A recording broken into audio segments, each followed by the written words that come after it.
Namaskar. I, Professor Chachi Shah from School of Interdisciplinary and Transdisciplinary Studies, welcome you all for the session on Sustainable Lifestyle for Environment.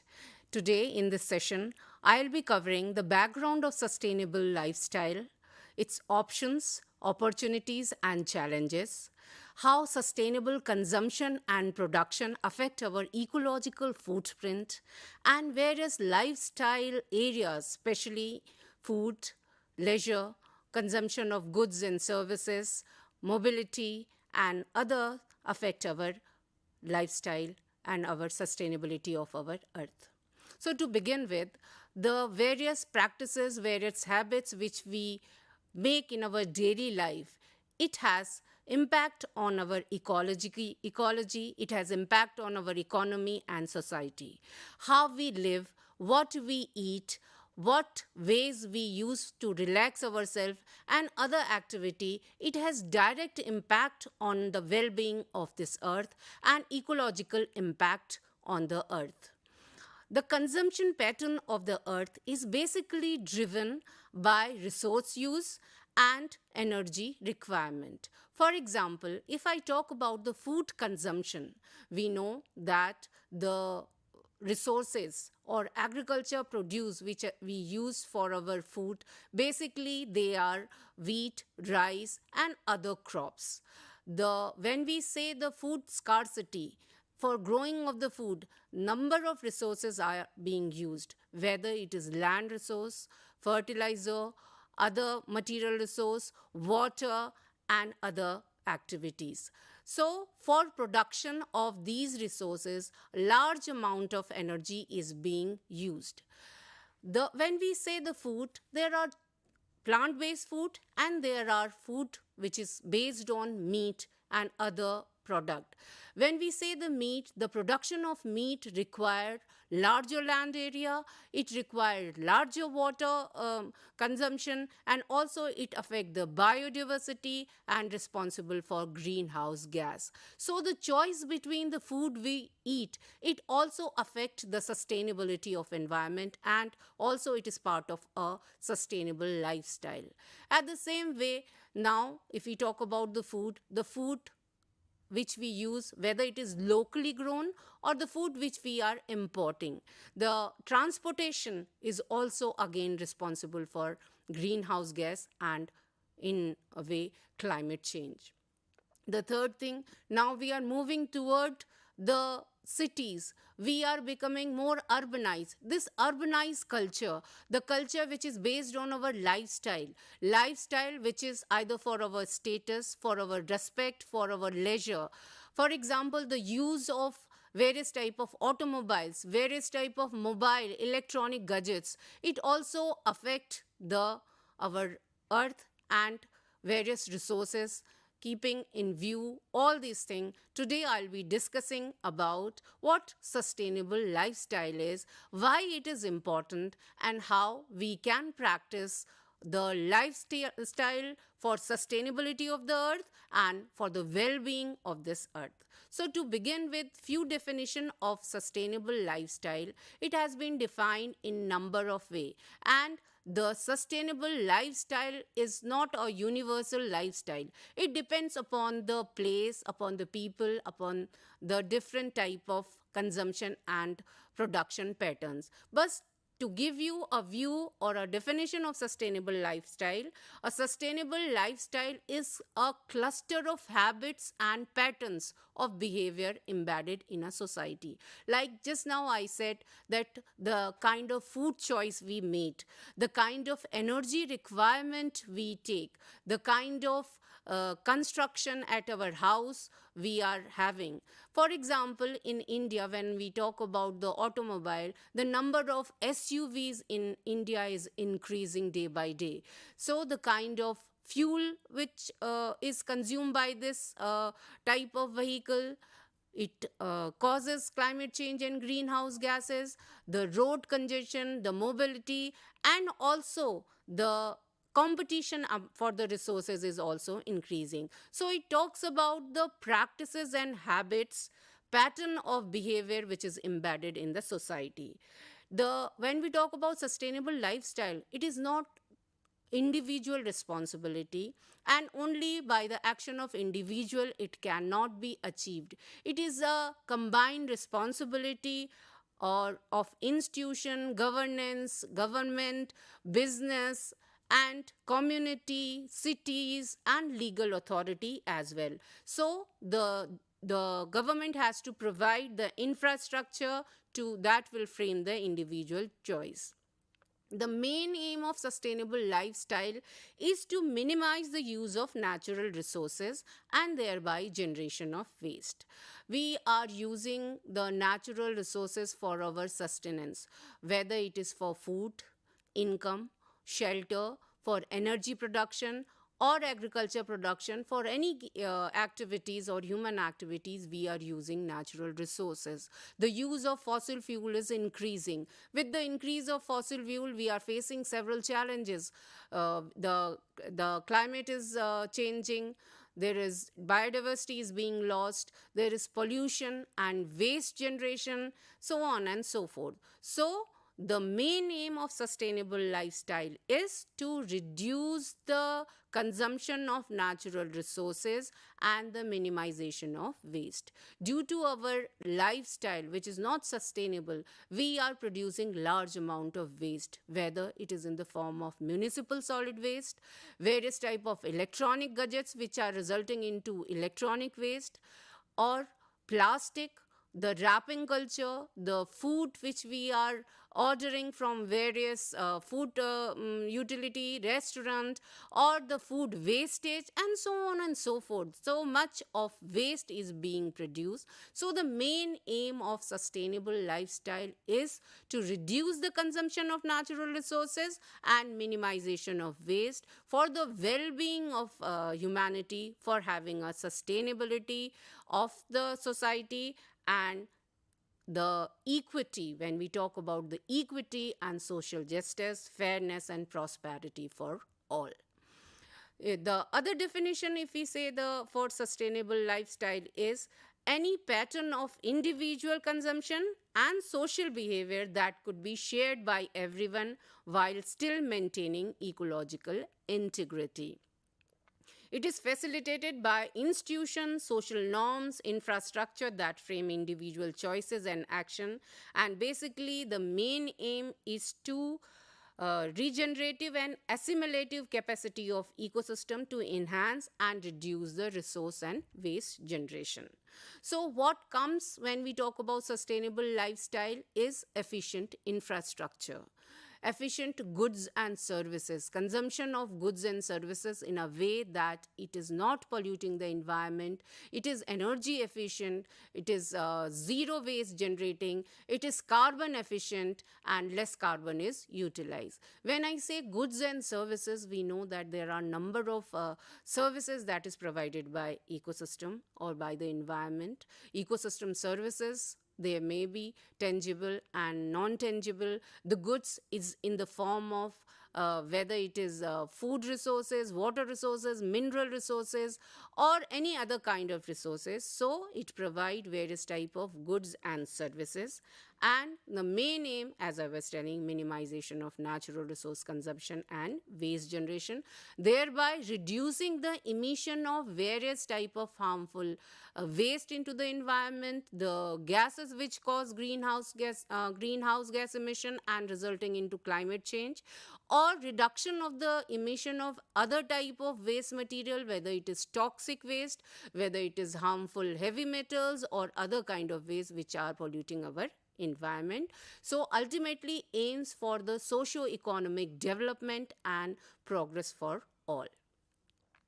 When we say the consumption and production, I just wanted to give a brief idea why we consume and why we produce. Before mentioning this, why I am talking about consumption and production, because when we talk about the sustainable lifestyle, this is also one of the goal of sustainable development. We know about 17 Sustainable Development Goals, which aims for 3P, people, planet, and prosperity. And Sustainable Development Goal 12, it specifically talks about the sustainable production and consumption. So when I'm saying that why people consume, we all know that we consume for our nutrition, for our we require food for our growth, for our well-being, and for our nutrition and subsistence. It is required for our health. The various type of resources are required for our housing, for our mobility, for our transport, etc.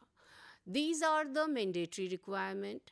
We also consume various type of resources to fulfill the social functions or expectation.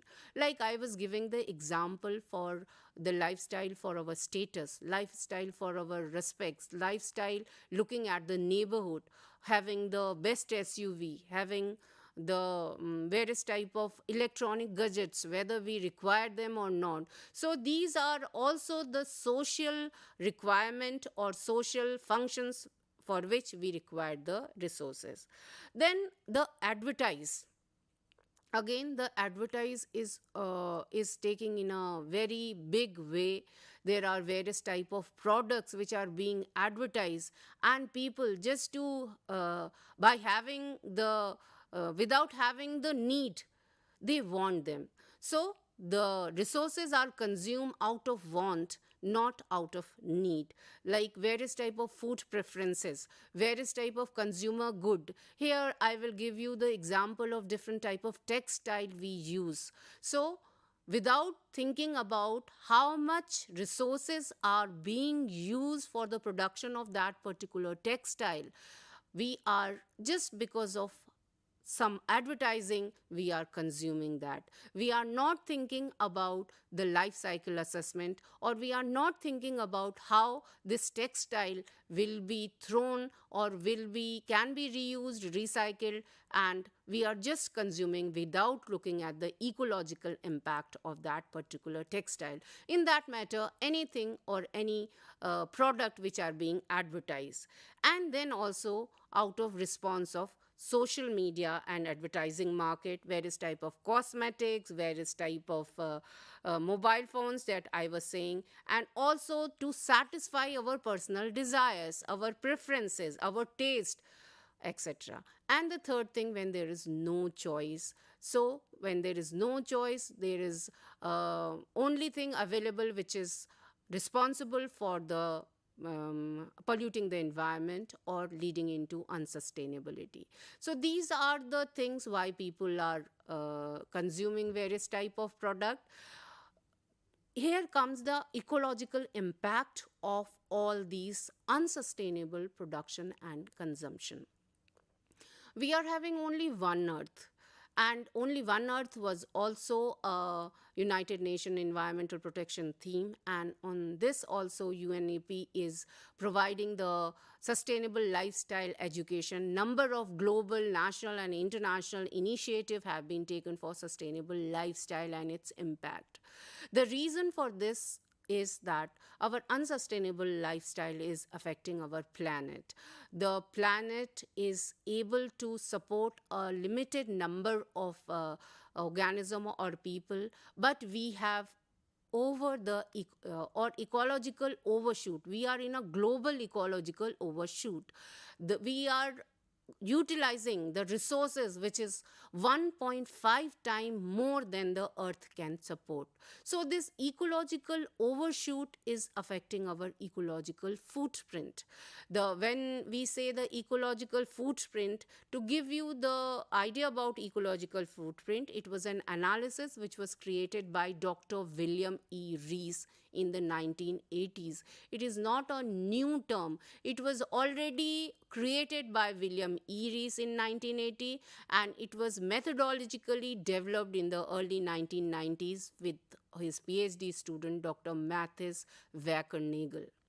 So, Dr. Mathis Wackernagel, he has worked on the calculation and methodology for ecological footprint, and he has found the global footprint network, which is a network where the sustainably planner, policy developer, and other citizens, they look into it for achieving sustainability. So when we say about ecological footprint, or when we say about the consumption and production pattern, the main calculation of this ecological footprint goes into the calculation of carbon dioxide we emit. We emit whatever we use as a resource, the carbon dioxide is emitted, and this carbon footprint is an important constituent or index for calculating this ecological footprint. Beside that, there is water footprint, energy footprint, and everything is kept into the mind when we calculating the ecological footprint. If we define the ecological footprint is the area of land and marine ecosystem we use to meet our material need. For land, we require the land for our food, for shelter, for other livelihood. For marine ecosystem, if we say that for growing fish and other marine resources, this is the land and marine area which we use for our resources. It is an estimate of the area of productive land and water ecosystem that an individual population or activity required to produce all the bioresource. Ecological footprint is usually not calculated for a single individual, but it is calculated for a community, for a larger group of area. So it calculates the waste we generate, the carbon dioxide we generate, and it is a measure to stop for the innovation in technology or innovation in various type of practices so that the ecological impact can be reduced. On the basis of ecological footprint, it is calculated globally, and on the basis of that, various type of activities, various type of policy are being prepared depending upon the ecological footprint of particular countries or particular phase. So for reducing the ecological footprint, we require the sustainable production and consumption. Like I was saying, that sustainable production and consumption is the Sustainable Development Goal 12, and there are number of targets, number of indicators which are mentioned or which are there in this Sustainable Development Goal 12, which aims for sustainable lifestyle and living in harmony with the nature. So when we say sustainable consumption and production, which is popularly called SCP, is the use of goods and services that respond the basic need and bring a better quality of life while minimizing the use of natural resources, toxic material, and emission of waste and pollutant over the life cycle, so as not to jeopardize the need of future generation. So basically, again, I'm saying that it is for the natural resource conservation, halting the loss of biodiversity, reduction for the amount of waste which is generated, whether it is for air, water, soil, or any kind of toxic chemical, toxic gases which is released into the environment. So sustainable consumption and production, basically it aims to reduce climate change, for zero waste emission, for zero carbon emission, stopping or halting the depletion of natural resources, poverty and hunger, air and water pollution, etc. So it unsustainable pattern, it contributes toward the sustainable, hampering the sustainable development goals. Now, when we talk about sustainable consumption and patterns, there are number of parties, number of actors who can contribute for sustainable lifestyle, or their activities, their lifestyle can affect the entire community or entire action towards sustainable lifestyle. So individual as in their role as consumer can influence the sustainability of lifestyle by choosing more sustainable products and services. Then there may be grassroots initiative, NGOs, communities who can help inspiring and facilitate individual sustainable lifestyle. The role of business community is also very important in sustainable lifestyle. They can design the product, services, and by shaping the preferences through various media and advertising. And sustainable business can also be created to attract the individual by telling them the role of each and every product in maintaining the sustainability or in improving the environment. When we talk about the target groups for sustainable lifestyle, as I was telling, the target groups is not only individual but community and various type of city dwellers, urban planners, policy makers, and each and every individual. There are certain target areas where this sustainable lifestyle can aim. There are areas like delinking economic growth from harmful environmental impact and increased use of natural resource. We know that the fossil fuel or other type of energy resources which we are using, it is creating the impact on not only on earth water consumption pattern, it is also affecting the climate change, it is affecting the quality of the air, the water we drink, and soil, etc. So this development is unsustainable. We can de-link, that is also the aim of sustainable production and consumption pattern, de-linking of use of natural resources with economic growth. There can be various type of alternative where the resource can be a source of producing the sustainable lifestyle goal. For example, now we are talking about the electrical vehicle. We are also, there are many technological innovation and technological contribution for using the resources in a way that it will not harmful, it are not harmful to environment. Here I would like to give an example of India, where we are taking lead in solar alliance, where the number of initiative have been taken by the government, whether it is related to ASHA, where or the where we talk about, where the government talk about the use of non-use of non-renewable resources or fossil fuel. Likewise, there is Swachh Bharat Abhiyan, Swachhata Abhiyan, Save Water Movement, etc.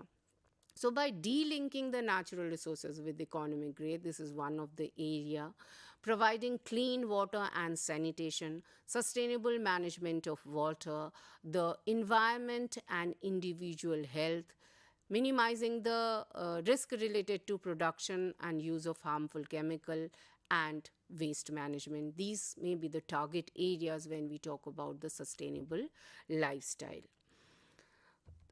Now, I will be discussing more about the domains where the sustainable lifestyle can be practiced. So, according to United Nations EP report, I have taken the 5 major areas where this lifestyle domains can be used for sustainable lifestyle.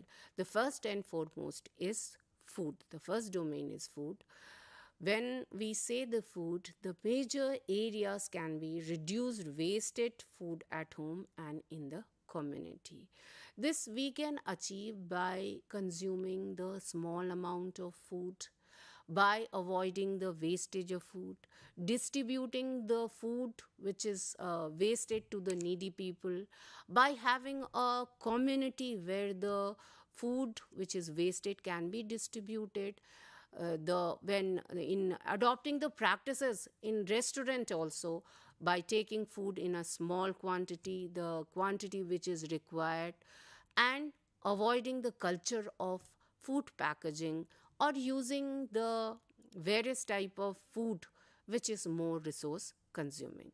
So food is a major source. We know that there are many millions of people who are living in a area where there is food scarcity is there. So when we talk about equity, when we talk about social justice, when we talk about that the future generation should be well fed, we need to conserve this food and we need to change our food preferences. Likewise, I was telling that plant based food is more resource efficient than the food which is basically meat or red meat or dairy. The third, by purchasing from local farm so that the transportation cost can be reduced, and promoting the seasonal vegetable and fruit. Likewise, the second area is mobility or transport. The transport by clubbing, by carpool, by walking, by cycling, by making the cycling corridor, by biking, etc. All these transport area, these all are the area where we can adopt the measure to reduce emissions from personal vehicles by even by avoiding going out until unless is it not necessary. It is also one of the lifestyle area. The third area which I would like to discuss is the consumer goods and services, basically goods. So when we can rethink about our decision, for example, not purchasing the product which are made of plastic, which are having high footprint material, whether it is water footprint, carbon footprint, by using less of paper, textile, plastic, etc., and not reducing the waste from this consumer good by recycling, reducing and reusing the consumer goods and services. The fourth intervention area or lifestyle domain is housing. We can reduce the energy use on the various type of housing by using LED light or the lights which have less energy footprint, by having the requirement of like a green roof, a green building, compact community, etc., and moving towards the sustainable furnishing, appliance, and reducing the water consumption and using the few resources to whom. Likewise, the leisure or tourism is also one of the area where we can make our lifestyle choices to make this more sustainable.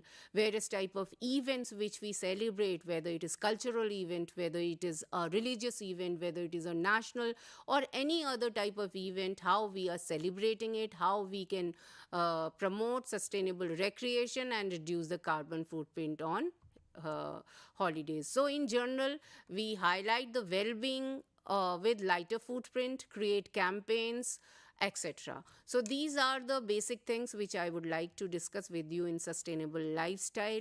Here I would like to mention while concluding my session that the Indian government has also taken a lead step in promoting the sustainable lifestyle. On June 5th, our Prime Minister has initiated a global movement, a global action for lifestyle for environment, that is called LIFE. It was here the policy papers has been invited from academicians, policymakers, etc., so that the transformative change can be brought out to make this earth or India more sustainable, and by adopting sustainable lifestyle, by only utilizing the resources where we need them, not out of our want, and adopting a lifestyle that is resource consumption, that is zero waste producing and more energy efficient, we can contribute towards our bit for achieving the sustainable development goal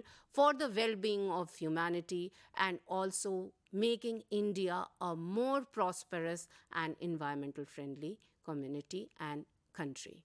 With this, I thank you for attending this session.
अंधेरे से उजाले की तरफ, एक गहन अंधकार से रोशनी की तरफ आज मैं आपको लेकर चलती हूँ। एक ऐसे दुनिया में, एक ऐसे समाज में जिसे उपेक्षित समझा जाता है, जिसे छोड़ दिया जाता है, जिसे मुख्य धारा से जो कटा हुआ माना जाता है। जी हाँ, मैं बात कर रही हूँ आदिवासी समाज की। अंधेरे में जो छुपे हुए हैं उन्हें बाहर लाना है, जड़ों की तरफ जाना है, वहाँ से ऊपर उठना है, टहनियों को फैलाते हुए आकाश की ओर और लेकर आनी है एक रोशनी। ये शब्द हैं महाश्वेता देवी के। आज मैं आपके लिए भारतीय उपन्यासों में एक उपन्यास है जंगल के दावेदार। जंगल के दावेदार की मूल संवेदना पे आज हम बात करने जा रहे हैं। अगर हम बात करते हैं उपन्यासों की, तो उपन्यास क्या होता है, किसे कहा जाता है? उपजमा न्यास, जो वस्तु हमारे पास रखी हुई है और जिसे हमें उठाना है, हमें पास रखना है।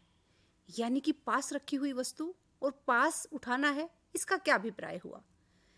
है तो हमारे समाज में ही, है तो हमारे आसपास ही, लेकिन हम वो वस्तु जो है वो हमसे खो गई है, गुम सी हो गई है, दिखाई सी नहीं दे रही है। उसी वस्तु को हम लेखन के माध्यम से जब रखते हैं, वह होती है उपन्यास। भारतीय उपन्यासों की अगर हम बात करते हैं तो भारतीय उपन्यासों में बहुत सी भाषाओं में उपन्यास लिखे गए हैं। हिंदी, अंग्रेजी, उर्दू, कन्नड़, मलयालम, कोई भी ऐसी भाषा नहीं है जिसमें उपन्यास नहीं है। अगर हम भारतीय उपन्यासों में बात करते हैं चैमीन उपन्यास की, संस्कार उपन्यास की, जंगल के दावेदार उपन्यास की, या फिर हम बात करते हैं गोदान उपन्यास की, कोई भी उपन्यास अगर हम लेते हैं तो उसकी एक पृष्ठभूमि होती है। अगर महाश्वेता देवी ने जो उपन्यास लिखा जंगल के दावेदार, इस उपन्यास पर उन्हें साहित्य अकादमी पुरस्कार के साथ साथ ज्ञानपीठ पुरस्कार भी मिला है। और यह उपन्यास जो है वो मूल जो विषय है इसमें वो जंगल, जमीन, जंगल किसका है जो उसमें रहता है, जमीन किसकी है जो उसे बोता है, और ये पूरी सृष्टि किसने बनाई है, परमपिता परमात्मा ने। यहाँ पे महाश्वेता देवी ने जिस मुद्दे को उठाया है वो एक मानवीय मुद्दा है, एक संवेदनशील मुद्दा है, जिसके माध्यम से उन्होंने दिखाया है कि एक व्यक्ति जहाँ पे जन्म लेता है, जहाँ पैदा होता है, जिससे उसका जीवन चलता है, वह एक उसके लिए सिर्फ और सिर्फ वो जगह या जंगल नहीं होता है, वह उसका पूरा वजूद होता है। और यही आदिवासियों के साथ हुआ। यहाँ पे हम बात कर रहे हैं जंगल के दावेदार उपन्यास की। तो जंगल और उसके बाद दावेदारी, यानी कि जंगल जो हमारी माँ है, जो हमारा सब कुछ है, आदिवासियों ने इसे अपना वजूद माना है, उससे आप हमें निकाल रहे हो। ऐसे ही भावों को लेकर लिखा है इस उपन्यास को महाश्वेता देवी ने।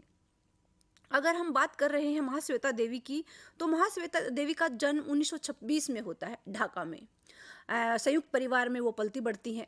और उसके बाद 5-6 वो बहन भाई हैं, जिसमें उनके पिता उनकी जो है परवरिश बहुत अच्छे से करते हैं। और वो शांति निकेतन में वो पढ़ी। उसके बाद जो है उन्होंने अंग्रेजी में जो है अंग्रेजी साहित्य में उन्होंने एमए किया। और फिर स्वतंत्र रूप से उन्होंने एक समय में वो अध्यापिका भी रही। और उसके बाद उन्होंने स्वतंत्र लेखन किया। स्वतंत्र लेखन में उन्होंने जो मुद्दे उठाए वह मुद्दे दूसरे लेखकों से अलग थे। उन्होंने दलित आदिवासियों पर मूल रूप से अपनी कलम चलाई।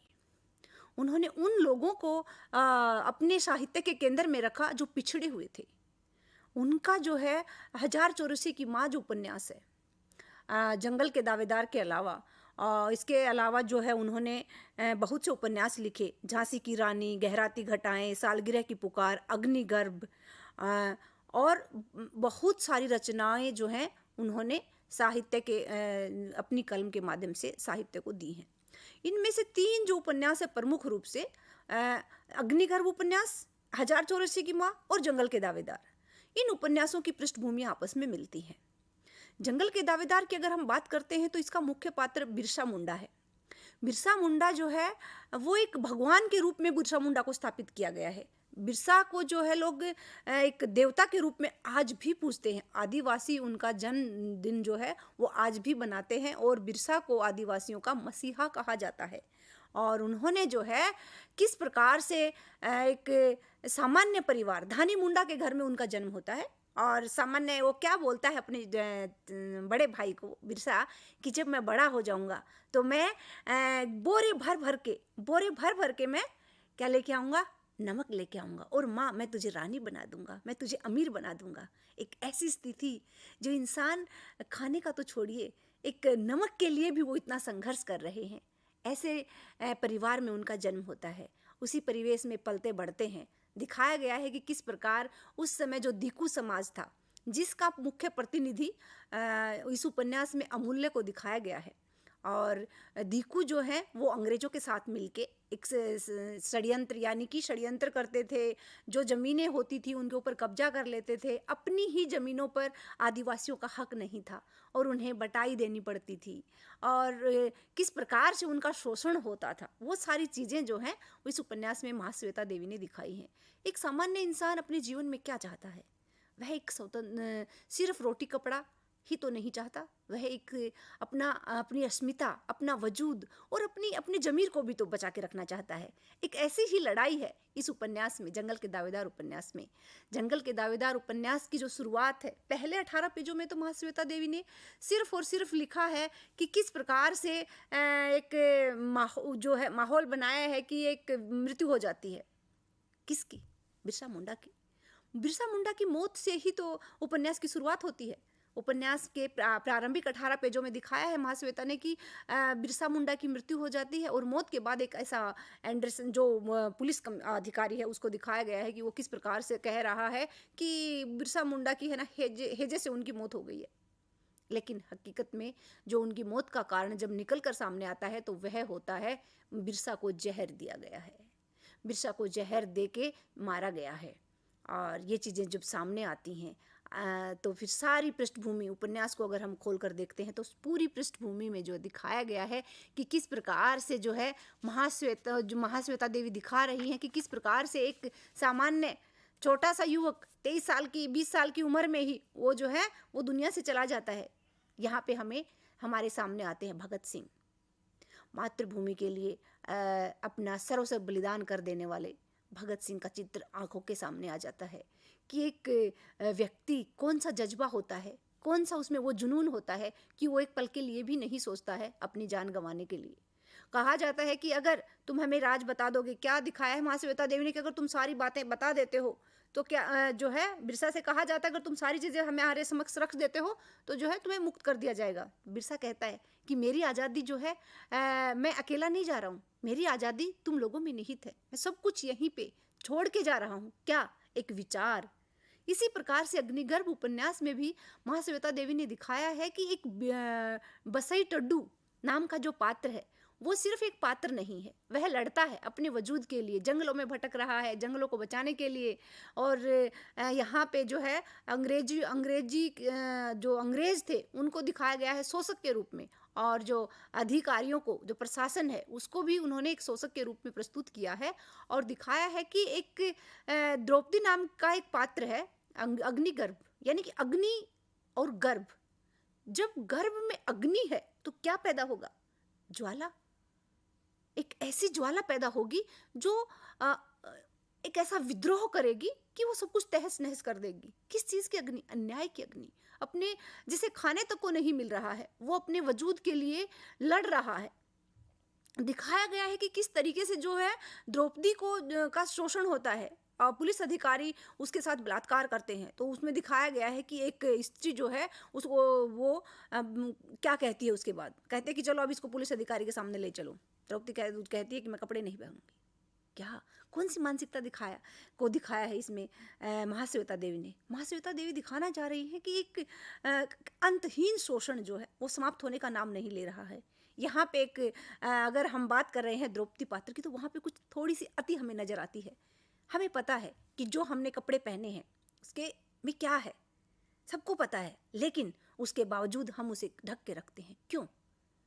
यानी कि कौन सी मानसिकता जो है वो इस हद तक उन्होंने अग्निगर्भ उपन्यास में एक विद्रोहिणी को प्रस्तुत कर दिया है कि जो वो है वो कपड़े पहनने को तैयार ही नहीं होती है। यहाँ पे भी इस उपन्यास में भी एक ऐसा ही पात्र है साली। साली की उम्र जो है वो अपने पति से काफ़ी छोटी है। वो अधेड़ उम्र के व्यक्ति से उनकी शादी हो जाती है और वो एक बिरसा मुंडा को वो पसंद करती हैं इसलिए नहीं, दैहिक कारण से वो उसे पसंद नहीं कर रही हैं, वैचारिक कारण से वो उन्हें पसंद करती हैं। और उसके बाद जो है वो बिरसा मुंडा की मदद के लिए जंगल जंगल भटकती हैं, एक ऐसा रूप धारण करके वो गर्भ में तीर छुपा के लेके जाती हैं और देती हैं वहाँ पे ले जाके बिरसा मुंडा के जो भी जो उन्होंने बनाया था अपना ग्रुप, वहाँ तक वो पहुँचा रही हैं। और उनके पति कहते हैं कि साली आखिर तुम्हारा और बिरसा का क्या संबंध है, किस प्रकार से जो है तुम ये क्यों कर रही हो? तो उस साली बोलती है, उसको कहती है किसी व्यक्ति विशेष से एक स्त्री के सिर्फ एक ही संबंध नहीं होते हैं, और उन संबंधों को जो है वर्णन वो कर रही है। और लास्ट में हम देखते हैं कि जब बिरसा मुंडा की जो मौत हो जाती है तो साली को जो है लेके जाता है कौन? एक बिरसा मुंडा का ही एक दोस्त होता है, वो उसकी चिता के ऊपर उसको लेके जाता है। और क्या करती है वो जाती है और बिरसा मुंडा की राख को उठा लेती है। और राख को लेके जाते समय वो कहती है कि बिरसा, मैं तुम्हें जंगल से बहुत प्यार था, हम तुम्हें मरने नहीं देंगे, और ये जो राख है ये मैं पूरे जंगल में बिखेर दूंगी, और जंगल में जब राख बिखरेगी तो उससे पेड़ पौधे उगेंगे, और जो पेड़ पौधे उगेंगे वो हर एक पेड़ पौधा बिरसा के नाम से होगा। यानी उलगुलान ख़त्म नहीं हुआ है, उलगुलान ख़त्म नहीं हुआ है, न ही उलगुलान ख़त्म हो सकता है। मान लीजिए कोई इंसान एक लड़ाई हार जाता है, खूब संघर्ष करता है, खूब लड़ाई लड़ता है, उसके बाद वो हार जाता है, लेकिन क्या वो वास्तव में हार जाता है? जंगल का दावेदार उपन्यास इसी प्रकार से लिखा गया है कि हार आखिर है क्या? हारने का मतलब ये नहीं है कि आप जिस मकसद के लिए आप लड़ रहे थे वो मकसद आपको नहीं मिला। मान लिया कि बिरसा मुंडा को जो है स्वतंत्रता नहीं मिली, जो वो चाह रहे थे वो नहीं मिला, लेकिन क्या बिरसा हार गए? आज भी वो विचार जिंदा है। किस में? जिसका भी शोषण होता है, चाहे वो दलित हो, आदिवासी हो, स्त्री हो, कोई भी तबका हो, कोई भी वर्ग हो, कोई भी जगह हो जहाँ पे भी ऊंचे व्यक्ति, ऊंचे प्रशासन या ऊंची चीज़ों के द्वारा नीची चीज़ों को जब दबाया जाता है तो विरोध स्वाभाविक होता है। महाश्वेता देवी ने अपने उपन्यासों के माध्यम से ऐसे ही विचारों को रखा है। अगर हम बात करते हैं उनके उपन्यास, इसी से अगर हम इसे जोड़ते हुए, इसकी तुलना करते हुए कि आखिर महाश्वेता देवी और जंगल के दावेदार उपन्यास, जो जंगल के दावेदार और उनका दूसरा उपन्यास 1084 की माँ, 1084 की माँ के ऊपर फिल्म भी बनी हुई है। उसमें भी दिखाया गया है कि यही क्रांति, यही विरोध, यही आक्रोश उस उपन्यास में दिखाया गया है कि एक लड़का, अभी जाते वर्ग का लड़का है और उसे जो है उसके माता पिता को नहीं पता है कि वो किससे जुड़ा हुआ है, किससे जुड़ा हुआ है। यानी कि यहाँ एक आंदोलन, किस आंदोलन की हम बात कर रहे हैं? नक्सलवाद की हम बात कर रहे हैं। माता पिता को पता नहीं है। बच्चा अपने दोस्तों के साथ रहते हुए देखता है कि किस कौन कौन सी चीज़ें घटित होती हैं और वो उनमें संलिप्त हो जाता है और उनके साथ काम करने लगता है। माँ को कब पता चलता है? माँ को तब पता चलता है जब वो लाश में तब्दील हो चुका होता है। 1084, यानी कि एक जगह लाश का नंबर है, ये सिर्फ उस लाश का नंबर है 1084। और उस समय वो जो माँ है वो अभिव्यक्त कर रही है, अपनी भावनाओं को बता रही है कि एक वास्तव में जो है राष्ट्र का निर्माता कौन है, वास्तव में देश को बनाने वाला कौन है, वास्तव में बच्चे को बनाने वाला कौन है। क्या सिर्फ समाज है, या फिर उसकी संगति है, या क्या उसकी माता पिता है? यानी कि संपूर्ण प्रक्रिया में एक बच्चा किस प्रकार से बन रहा है और उसी से उसको कैसे समाज प्रभावित हो रहा है, और उस समाज जो प्रभावित हो रहा है उससे कौन से मूल्य निकल के सामने आ रहे हैं। और उन मूल्यों को जो है, हमें सिर्फ उन समस्याओं पे नहीं चर्चा कर रही हैं महाश्वेता देवी, उनके समाधान और समाधान की संभावना को भी वो खोज रही हैं। कौन से उपन्यास में? उन्होंने लिखा है अपने उपन्यास जंगल के दावेदार उपन्यास में कि हर एक खेत जो है वो बोया जा रहा है, खेत में, डाली डाली में, जगह जगह पर, हर जगह पे जो है वो क्या है, सिर्फ व्यक्ति नहीं है, वो सिर्फ पेड़ पौधे नहीं हैं। हर एक व्यक्ति से, हर एक पेड़ पौधे से, हर एक जगह से उसकी भावनाएं जुड़ी हुई हैं। इसी प्रकार के मुद्दों को लेकर यह उपन्यास लिखा गया है। बिरसा आज भी आदिवासियों के लिए नए युग की प्रेरणा का स्रोत है। खेत किसका है? जो बोए उसका। जंगल किसका? जो रहे उसका। 19वीं सदी के आखिरी दशक में इन्होंने यह विद्रोह किया था। और बिरसा 1895 की जो घटना घटी उसमें षड्यंत्र हो जाने के भय से 2 साल से भी अधिक उनको जेल में रखा गया था। उसके बिरसा मुंडा जब चले जाते हैं उसके बाद भी जो है लोगों की के लिए एक गीत के रूप में लोग क्या लिखते हैं? कंटोंग कंटोंग कंटोंग, साहब कंटोंग, सारी कंटोंग, बाबा काटो। किसे काटने की बात हो रही है? यूरोपियों को काटिए, दूसरी जातियों, यानी कि जो भी शोषण कर रहा है आप उसका विरोध कीजिए। ऐसे ही भावों को लेकर लिखा गया है जंगल के दावेदार उपन्यास। बिरसा के ऊपर अगर हम बात कर रहे हैं तो क्या कहा जा रहा है? ओ बिरसा, तुम चलकद में सूर्य की नाई उगे। कहाँ? जगह का नाम। कैसे? जैसे सूर्य उगता है। तुम बढ़े और पूरे नागपुर को आलोकित कर दिया। सुगना मुंडा के मामूली घर से तुम जन्मे। तुम बालू और धूल में अपने हमजोलियों से खेले कूदे। तुम बलिष्ठ और सुंदर युवक, कई जगह पढ़े, तुम्हें ज्ञान की जिज्ञासा थी। तुम कई जगह छाव बने, तुम्हें शत्रुओं से डरना न था। तुम्हारे पास था धनुष, तीर, कुल्हाड़ी। संघर्ष कभी समाप्त नहीं होता, इसका अंत नहीं होता। पराजय से संघर्ष का अंत नहीं होता। ये पंक्तियां लिखते हैं कौन? सुरेश कुमार जी लिखते हैं बिरसा मुंडा के उपन्यास के बारे में, जंगल के दावेदार उपन्यास के बारे में। इसी प्रकार से अगर हम उनके उपन्यासों जंगल के दावेदार में अगर हम मूल संवेदना की बात करते हैं कि आखिर महाश्वेता देवी इसमें मूल कहना क्या चाहती हैं, कौन सी चीज़ों को वो रखना चाहती हैं, तो इसमें प्रारंभ से लेकर अंत तक महाश्वेता देवी ने जो मुख्य मुद्दा उठाया है वो जमीन और जंगल का ही उठाया है कि जमीन जिसकी है, जो उसे बोता है, जंगल उसका है जो उस जंगल में रहता है। मानवीय संवेदनाओं के तहत उन लोगों का अधिकार बनता है।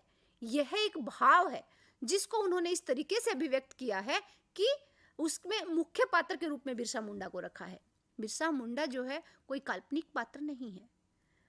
अगर हम बात कर रहे हैं पूरी समाज की, बिरसा मुंडा जैसे बहुत से पात्र आज हमारे समाज में हैं, हमारे इर्द गिर्द जो समस्याओं से जूझ रहे हैं, जो रख रहे हैं अपनी चीज़ों को और बार बार बार बार वो समाज के सामने आ रही हैं। लेखक संवेदनशील होता है तो लेखक जो है वो लिखता है उन चीज़ों को कि आप सामान्य रूप से जो चीज़ें जैसी दिखती हैं वैसी होती नहीं है। जो समाज के सामने रखा जा रहा है वही सच नहीं है, इसके अलावा भी सच है और हमें उस सच को रखना चाहिए। और उस सच को रखने के साथ साथ हमें उसके समाधान, यानी कि जो सच रखा जा रहा है, जो समस्या है, हमें उसके समाधान पे भी बात करनी चाहिए। क्या आज हमारे समाज में वैचारिक लड़ाइयाँ नहीं हैं? क्या आज हमारे समाज में जो 1875 में जिन लिखना शुरू किया था ये उपन्यास, सॉरी 1900 और 1977 में ये प्रकाशित होकर आया, महाश्वेता देवी का ये उपन्यास 1977 और अब जो अभी का समय है 2022 का जो समय है, क्या इसमें अंतर आया है? क्या इस उपन्यास की कोई आवश्यकता है या इस उपन्यास की कोई प्रासंगिकता नहीं है? अगर हम इन मुद्दों पे अगर बात करते हैं तो ये उपन्यास आज भी प्रासंगिक है। इस उपन्यास की उपयोगिता है क्योंकि इस उपन्यास में जिस समस्या को रखा गया है वह मूल रूप से अन्याय के खिलाफ, समानता के लिए, स्वतंत्रता के लिए, अपने हकों के लिए जो है एक मांग रखी गई है इस उपन्यास में। और लोग आज कर रहे हैं, हर स्तर पे लोग लड़ रहे हैं, चाहे वह स्त्री विमर्श हो, दलित विमर्श हो, आदिवासी विमर्श हो। आदिवासी अपनी समस्या रख रहे हैं, दलित अपनी समस्याएं रख रहे हैं, स्त्री अपनी समस्याएं रख रही हैं। और एक ऐसा मुक्त माहौल है, एक ऐसे स्वतंत्र भारत में हमें अपनी अभिव्यक्ति की आज़ादी होने के चलते हमें अपनी बात रखने का हक है। तो इस उपन्यास की बहुत ज़्यादा प्रासंगिकता है। इस उपन्यास के माध्यम से महाश्वेता देवी ने दिखाया है कि चाहे वो दलित हो, चाहे स्त्री हो, स्त्रियों में अगर मैं बात कर रही हूँ अभी अग्निगर्भ उपन्यास में जो बात की बसई टड्डू की, तो बसई टड्डू को बार बार पकड़ा जाता है। बसई टड्डू हर जगह पे जो है उसे पुलिस पकड़ती है और कहा जाता है कि बसई टड्डू की मौत हो गई है, घोषणा कर दी जाती है। इसी प्रकार से इस जंगल के दावेदार उपन्यास में बिरसा मुंडा की सबसे पहले उपन्यास की शुरुआत ही बिरसा की मौत से होती है। उसी प्रकार से 1084 की माँ में भी जो है जो नायक की जो मृत्यु, जो नायक का जो परिचय दिया गया है वो उसकी मौत के बाद 1084 की माँ, यानी कि तीनों में लोग मरे हैं, तीनों में लाश, मौत और क्या है, मृत्यु दिखाई है। क्यों? क्योंकि महाश्वेता देवी स्पष्ट रूप से रखना चाहती हैं कि विचार कभी मरता नहीं है, विचार जो है हमेशा रहता है। विचार ही ऐसी चीज है जो समाज को, व्यक्ति, समाज और देश को आगे लेके जाती है। वैचारिक परिपक्वता या विचारों में जहाँ ताकत होती है वही देश और वही समाज विकास करता है। यानी कि चाहे वो इधर साली पात्र हो, चाहे इधर जो है द्रौपदी पात्र हो। स्त्री विमर्श की जहाँ बात कर रहे हैं, तो स्त्री विमर्श पे बात कर रही हैं दोनों पात्र, तो वो सिर्फ स्त्री विमर्श पे बात नहीं कर रही हैं। उसमें अगर हम महाश्वेता देवी की जो द्रौपदी कहानी के जो द्रौपदी हैं अग्निगर्भ उपन्यास में, अगर हम उसको लेते हैं तो वो अति हमें लग रही है। एक स्त्री का शोषण हो रहा है, बलात्कार होता है, वो फेंक देती है कपड़ों को, नहीं मुझे, क्यों भाई? ठीक है जो विरोध करना कोई गलत चीज नहीं है। यह बात महाश्वेता देवी अपने उपन्यास के माध्यम से रख रही हैं। इधर साली जो है वो मदद कर रही है एक विचार से प्रभावित होके। वहां पे उसकी कोई वासनात्मक उसका प्रेम नहीं है, नहीं उसकी शारीरिक कोई प्रेम है, लेकिन विचारों का प्रेम है। और वैचारिकता जहाँ पे होती है वहाँ पे जो है समाज को एक नई दिशा मिलती है। और इन्हीं दो पात्रों के माध्यम से महाश्वेता देवी ने अपनी नई चीज़ों को रखा है। दूसरी तरफ अगर हम बात करते हैं बिरसा मुंडा, बसई टड्डू और 1084 के नायक की बात करते हैं, तो तीनों में जो है एक जो दिखाया गया है कि किस प्रकार से जो है व्यक्ति मर गया है, जो और उसके पीछे कारण क्या है, उसके पीछे कारण दिखाया है उसकी मौत, तीनों की ही मौत के पीछे प्रशासन के प्रति, यानी कि लगता है कि प्रशासन बहुत जो है उन प्रशासन की वजह से उनकी मौत हुई है। लेकिन क्या प्रशासन की वजह से उनकी मौत हुई है? या जो है उनके उसके पीछे भी एक पूरी वैचारिक लड़ाई है, सामंतवाद की लड़ाई, पितृसत्ता की लड़ाई, सत्ता के लिए जो है निम्न को दबाने की जो लड़ाई है, वो महाश्वेता देवी ने इन तीनों उपन्यासों में दिखाई है। जंगल के दावेदार उपन्यास में अगर हम साफ रूप से, स्पष्ट रूप से अगर हम देखना चाह रहे हैं तो एक चीज़ सामने आ रही है कि दावेदारी तो हमारी है, और दावेदारी जो हमारी है तो हम वो चीज़ हम लेके रहेंगे, वो चीज़ हम छोड़ेंगे नहीं, भले ही उसके लिए क्या है हमारी जान भी क्यों ना चली जाए। इन सारे पात्रों के माध्यम से महाश्वेता देवी ने दिखाया है कि आज भी जिस समाज में हम रह रहे हैं वह एक असमानता का जो है, इसमें असमानता का दौर है। चीज़ें जो है अलग अलग वर्गों में बटी हुई हैं। अगर आप कमज़ोर हैं तो आपको दबाया जा रहा है, अगर आप मजबूत हैं और मजबूत होने के बाद भी अगर आप प्रशासन का हिस्सा बनते हैं तब आप कितना कुछ कर पाते हैं। ये और उनमें भी अगर इसमें दिखाया गया है, जंगल के दावेदार उपन्यास में एक पात्र है अमूल्य, वहाँ पे जो है महाश्वेता देवी दिखा रही हैं कि किस प्रकार से बिरसा मुंडा जो है वो जाति पाति को छोड़कर एक मानवतावादी दृष्टिकोण वहाँ पे अपनाता है। बिरसा, उसके दोस्त कहते हैं ये दिकू है, तुम इसके साथ जो है, अगर तुम इसके साथ रहोगे तो हम तुम्हारा साथ छोड़ देंगे। साफ रूप से बिरसा कहता है कि तुम्हें जाना है तो तुम जाओ, तुम्हें साथ छोड़ना है तो तुम छोड़ो, मुझे तुम्हारा साथ नहीं चाहिए, लेकिन मैं इसे नहीं छोड़ूंगा। जब ऐसी चीज़ें आ जाती हैं समाज में, जब ऐसे अडिग और ऐसे निडर और निष्पाक लोग होते हैं समाज में, तो वो मिसाल बनते हैं। और बिरसा मुंडा जो है वो एक मिसाल के रूप में महाश्वेता देवी ने प्रस्तुत किया है उन्हें। भगवान क्या होता है? भगवान को जो है, हम यहाँ पे अगर भगवान की अगर हम बात करते हैं तो बहुत आस्तिकता और नास्तिकता के सवाल उठ सकते हैं। तो आखिर भगवान है या नहीं है? लेकिन महाश्वेता देवी ने इस चीज़ को दिखाया है कि भगवान आखिर है क्या। एक ऐसी ताकत जो सबको संभाले हुए है, एक ऐसा मसीहा जिसकी मर्जी के बिना पत्ता भी नहीं हिलता है, या फिर भगवान है ही नहीं। ऐसे बहुत से सवालों से महाश्वेता देवी जंगल के दावेदार उपन्यास में हमें रूबरू करवा रही हैं और समाज के सामने रख रही हैं एक ऐसा सच जो वास्तव में तार्किक है। एक ऐसी चीज़ों को उन्होंने इस उपन्यास में रखा है जो मानवता के लिए, मानवता को संवेदनशील बनाने के साथ साथ एक मसीहा के रूप में बिरसा को प्रस्तुत करता है। और यह उपन्यास जो है वो भारतीय पीढ़ी के लिए या भारतीय उपन्यासों में एक महत्वपूर्ण स्थान रखता है। इस उपन्यास को रोमन मैग्सेसे अवार्ड के अलावा जो है भारतीय ज्ञानपीठ पुरस्कार भी मिला हुआ है।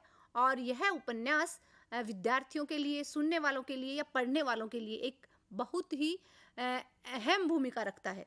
इस उपन्यास के माध्यम से महाश्वेता ने जो रखा है वो अन्याय के खिलाफ एक ऐसी जंग जो मुक्ति का प्रयास कर रही है और जो अन्याय से लड़ने के लिए जो है लोगों को प्रेरित भी करती है और उसे समाहित करने के लिए प्रेरणा भी दे रही है। तो बिरसा मुंडा एक ऐसा पात्र है जो निश्चल है, निष्पाक है, लड़ रहा है और आधुनिक युवा पीढ़ी के लिए एक प्रेरणा का स्रोत भी है। वह कहना चाहता है कि हाँ, आज भी लड़ा जा सकता है अपने अधिकारों के लिए, अपने वजूद के लिए, और उसे जीता भी जा सकता है, क्योंकि विचार कभी भी मरता नहीं है, विचार हमेशा रहता है। विचार जो है वह समाज का विकास करता है, उसी से देश का विकास होता है। और वैचारिक लड़ाई में इंसान को दैहिक, आत्मिक के अलावा सबसे ज़्यादा जो महत्वपूर्ण चीज़ होती है वह होती है वैचारिक लड़ाई।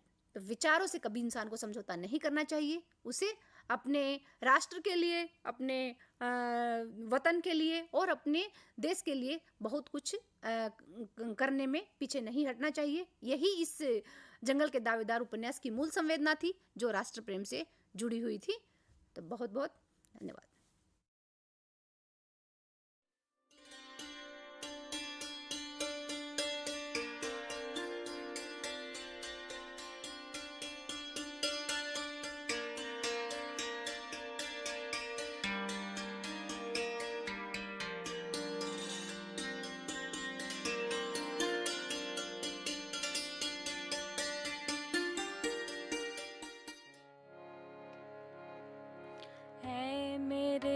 प्यारे वतन ने मेरे बिछड़े चमन, तुझ पे दिल कुर्बान।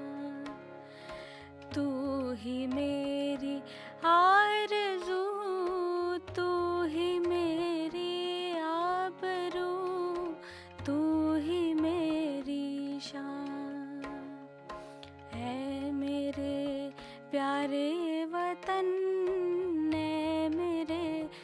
बिछड़े चमन तुझ पे दिल कुर्बान।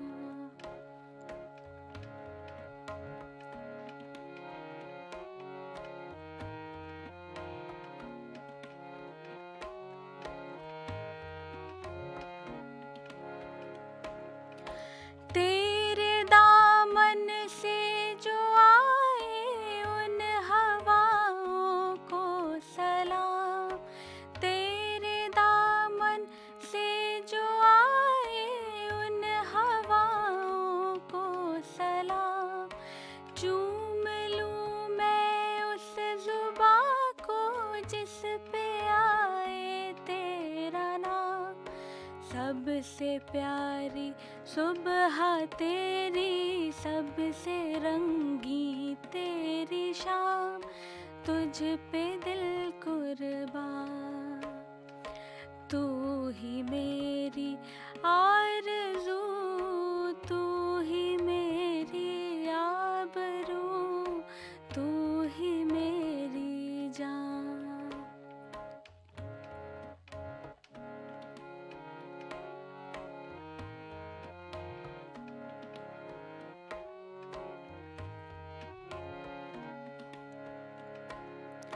माँ का दिल बन के कभी सीने से लग जाता है तू। माँ का दिल बन के कभी सीने से लग जाता है तू। और कभी नन्ही सी बेटी बन के याद आता है तू। जितना याद आता है मुझको उतना तड़पाता है तू। तुझ पे दिल कुर्बान, तू ही मेरा।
Namaskar. Welcome to the teleconferencing session of School of Journalism and New Media Studies. And today we are going to discuss about the production portfolio of our practical course MJML 020, that is Practical Print and Online.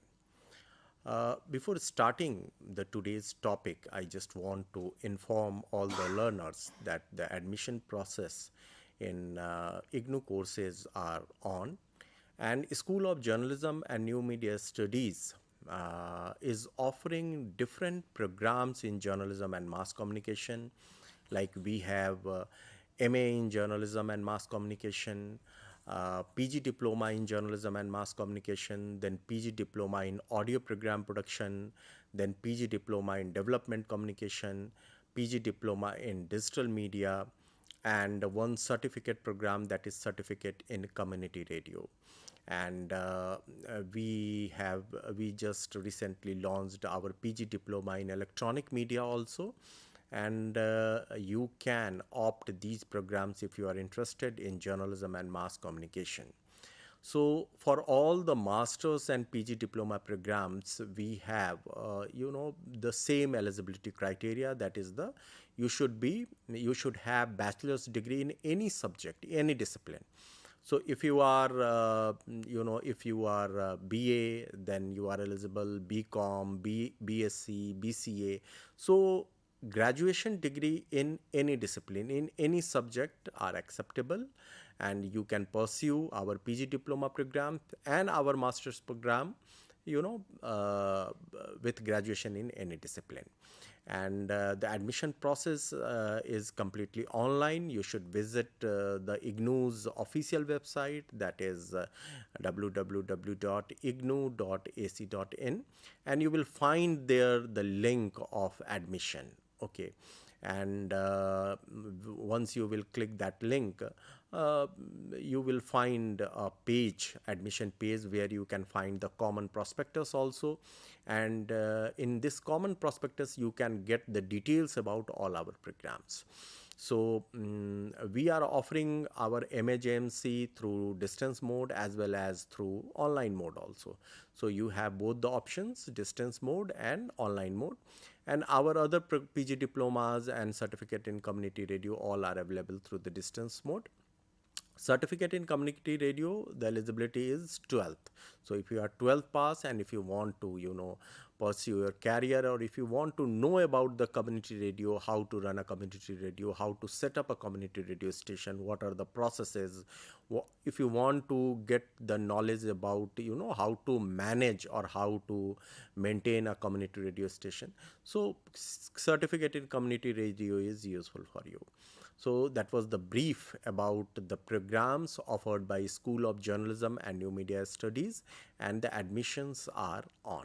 So you can go and visit the IGNOU website and get the information about all our programs. Now we should come to the today's topic, that is production portfolio, print and online. Basically, we are receiving a lot of questions about our practical courses of MAJMC and PGJMC. MAJMC is a 2 years program, and PGJMC is it's a first year. So postgraduate diploma in journalism and mass communication is the first year of MA in journalism and mass communication. So all the courses are same. Okay. So if you will see the structure of MAJMC first year, we have 6 theory courses, that is MJM 020, Introduction to Journalism and Mass Communication, MJM 21, that is Reporting Techniques, MJM 22, Writing and Editing for Print Media, MJM 23, Broadcast and Online Journalism, MJM 24, Media and Society, and MJM 25, Media Ethics and Laws. Apart from these 6 theory courses, we have 2 practical courses also.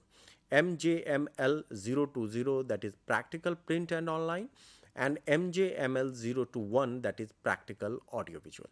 So in this session we will talk about the practical print and online, that is MJML 020. Basically, practical print and online covers, a lot of topics, and all these topics have already been discussed in our theory courses. So, the advice to the learner is, first, you should go through all the 6 theory courses properly, and then you should come to the practical course. So, here you can see this practical course covers news report writing, then feature writing, then headlines writing, interview techniques, creating and using infographics, photojournalism, editorial and opinion writing, page designing, creating a news website, various steps and different methods, and content creation for website. That may be the writing for online news, using audio for news website, using video, using photographs, podcasting, streaming, search engine optimization, all these things. So all these things are covered in this practical course MJML 020. Okay, and all these activities or all these topics have already been covered in our theory courses. So not a single practical activity we have included in our MJML 020 which is not already covered in our theory courses. So if you will study our study material, that may be available in the print format, and it is also available on eGyan course digitally. Okay, so if you will go through all the practical material, all the theory courses properly, you will find very easy to complete this practical course. And how to complete this practical course, we are going to discuss in detail. Okay, so basically all the structure, all the activities, all the other administrative requirements for both the practical courses, that is MJML 0 to 0 and MJML 0 to 1, are similar, but the activities are different. Activities listed for the production portfolio are different, because one is practical print and online and another is practical audiovisual. Now, learners are required to do following things. Okay, so go through the study material of all the 6 theory courses properly. As in this practical course, you have to apply your knowledge learned from these theory courses. So I have already told you this thing. There will be no face-to-face classes for this practical course, so there is no issue of attendance. However, students are advised to attend various sessions focused on this practical course, organized on different technological platforms such as Gyan Darshan, Gyanvani, Gyandhara, and other online platforms, Google Classroom, Facebook, etc. Please join the Google Classroom and Facebook page of School of Journalism and New Media Studies for latest updates and academic support. So, one important thing is that there is no classes for this practical course. Okay, so there is no issue of attendance, first. Then second, we are conducting various sessions like this teleconferencing session. This teleconferencing session is also aimed to provide required information to our learners about this practical course MJML 0 to 0, that is practical print and online. And in this session, we are discussing about how to complete this practical course. Okay, so in the similar way, on different topics of these practical courses, we are conducting various teleconferencing sessions on Gyan Darshan, and this session is also webcasted on the website, and there is a live streaming on YouTube also. I have already shared those links with you on our Facebook page. Then we have Gyanvani, that is the FM radio, and there is a webcasting of that program also on Gyandhara. Then we have Google Classroom. We are using Facebook for online counseling also. So we have multiple platforms, and we are trying to provide all the required components of this practical course to our learners through these technological platforms. So all the learners are advised to, whenever you are getting information about these teleconferencing session or Gyanvani session or Facebook Live or counseling through any technology, you must attend those sessions to get clarity about various issues related to this course. And for that, all the learners are requested to join the official Facebook page of School of Journalism and New Media Studies, because we are posting all the academic support, academic information on this Facebook page.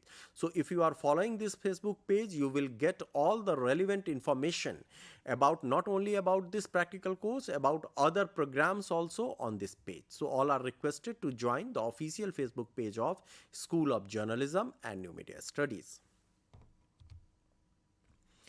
Then basically in this practical course, you need to prepare a production portfolio. And all the learners will produce a production portfolio, which will be evaluated in term in practical examination.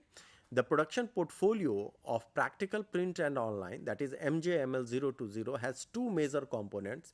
First is related to print media and second is to online journalism. The details of production portfolio, we will discuss in the coming slides. So basically in this practical course, you need to prepare a production portfolio. Production portfolio is nothing but the compilation of different practical, exercises which are given to the learners, and we will discuss what are those practical exercises. So once you are compiling, you are completing those practical exercises, compiling it in a file or folder, then you have to submit it to your study center.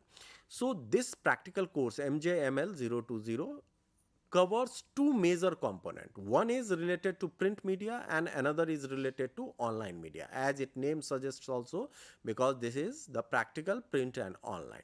So there are several exercises linked with the print media, and there are few exercises linked with the online also, and you need to complete those exercises. And if you have gone through all the study material of the theory courses, you will face no issue to complete these practical exercises. So now you can see that all 15 activities listed in the production portfolio, you will have to complete all these 15 activities. First is political news report. So you have to write a political news report. The word limit is 300 to 500 words, okay, and total marks assigned to this item is 3. Okay, so in theory courses, we have discussed in detail about the political reporting and the political news. So go through properly to that topic, and after going through that topic and after attending all the academic support, academic sessions provided through the technology, you will develop a sound understanding about the political reporting and how to write a political news report. Because in a news report, you need to write headlines also, you give to the date line, credit line, everything, place line, then you need to write intro also. So news report writing is a a specific craft, and we have discussed this craft in detail in our theory, in the study material of your theory courses. So please go through that and write a political news report. Then there is the second item is legal or court news report. Then third is sports news report. Then fourth is news report on health issues. Then fifth is news report on educational issues. Sixth, news report on local governance issues. Seventh, crime news report. Eighth, business news report. And ninth, news report on lifestyle, fashion, or film. So first 9 exercises are based on news report writing on different beats. The beat is political, it may be business, it may be crime, it may be lifestyle, it may be covering the civic bodies like local governance, like your municipality or panchayat, those type of local governing bodies. Then it may be legal or court related beat. So first 9 activities are based on news report writing, okay, and the word limit is same, 300 to 500 words. You have to write heading, you have to give the proper format of a news report on different subjects or different beats, and within the 300 to 500 words. Okay, so first 9 exercises linked with the news report writing on different beats. Now the 10th is feature on any issue of your choice. So 10th is, in 10th, you need to write a feature, and we have a dedicated unit on feature writing. So if you will go through that unit properly, you will know what type of features we have, how to write proper headlines for feature, how to start a feature, how to end a feature, how to select proper subject for feature. So everything about feature writing, okay, you will get in our study material. We have videos also on the feature writing. Okay, so if you will go through these materials, you will get complete clarity about feature writing, and then you can easily write a wonderful feature on any topic of your choice. And we have given here the word limit 700 to 1000 words. Okay. Now the 11th item, that is conduct and write an interview with any local politician, sports person, artist, social worker, academician for a newspaper. Okay. So here there are 2 activities. First, you have to conduct an interview, then you have to write it also for a newspaper. So if you read the newspaper, you will find there are many interviews published. Okay, and there is a format to write or to present a news interview in a newspaper. You may find the picture of the interviewee also. Then you will find introduction about the guest or the interviewee and the focus of the interview. Then there are the questions and there are the answer. Okay, so we have one dedicated unit on interview tools and techniques. Okay, so interview techniques unit, if you will go through that unit, you will get a lot of clarity. So first select any local person, any local social worker. It can be local professor, author, any sports person, any person who is involved in different types of arts also. So any local person, select that person and conduct an interview. So here our purpose is to understand your ability to conduct a successful interview, and you need to write it for newspaper. That is important because interviews are common in every medium. So there may be television interview, radio interview, or interviews for online media also, and for print also. But here you have to present your interview for a newspaper. So you need to write your interview. So conduct and write interview. Okay.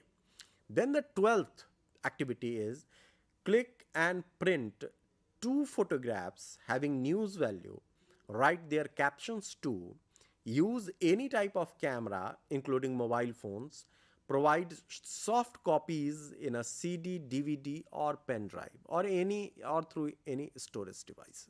Okay. So here we have one dedicated unit on photojournalism. Go through that unit properly. Okay, number 1.